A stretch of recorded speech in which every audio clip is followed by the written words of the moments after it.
The content of this particular document, I'm not asking you about, except just to confirm that this is consistent with your recollection of when you were briefed, the January 2020 and the February 2021.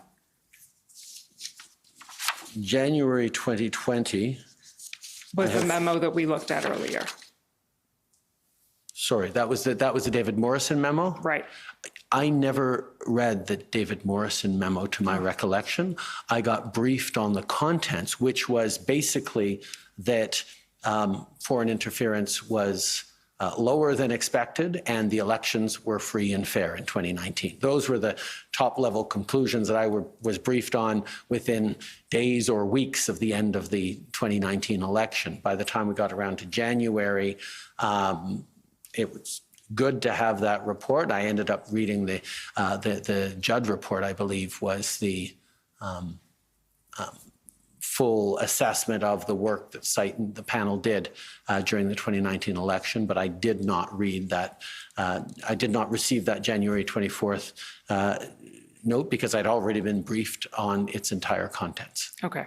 And then the February 9th, 2021, what note was that? Was the phone brief that we spoke about earlier? Yes. Right. I guess that goes back to your point about oral briefings are what really get to you, not necessarily the written ones. Okay, can we then pull up, Mr. Clerk, CAN 017673? And let me just, I mean, I wouldn't want to give people the impression that briefings weren't something particularly, intelligence briefings we took very, very seriously. But in most of these secure briefings, we would go into a SCIF, a secure compartmentalized room, where we would be told to leave our phones outside, take off our watches and our Fitbits, make sure we're totally secure within a Faraday cage.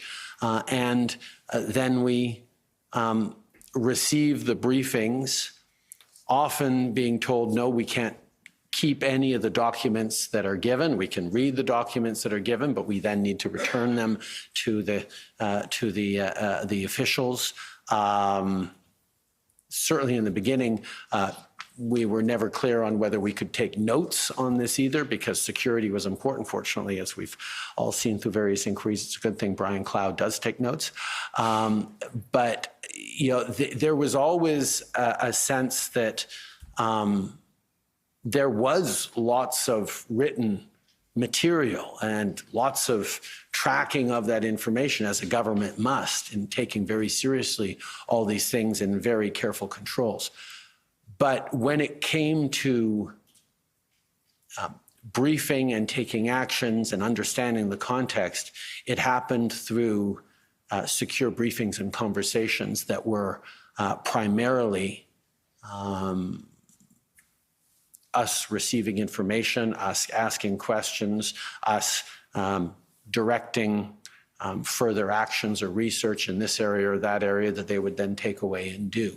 I wouldn't want anyone to think that, oh, because the briefings were primarily oral, or, for example, that David Morrison memo I didn't read because it wasn't delivered to me, because I got the content in other conversations with my NSIA, with my clerk, about the fact that the election was integrity was upheld.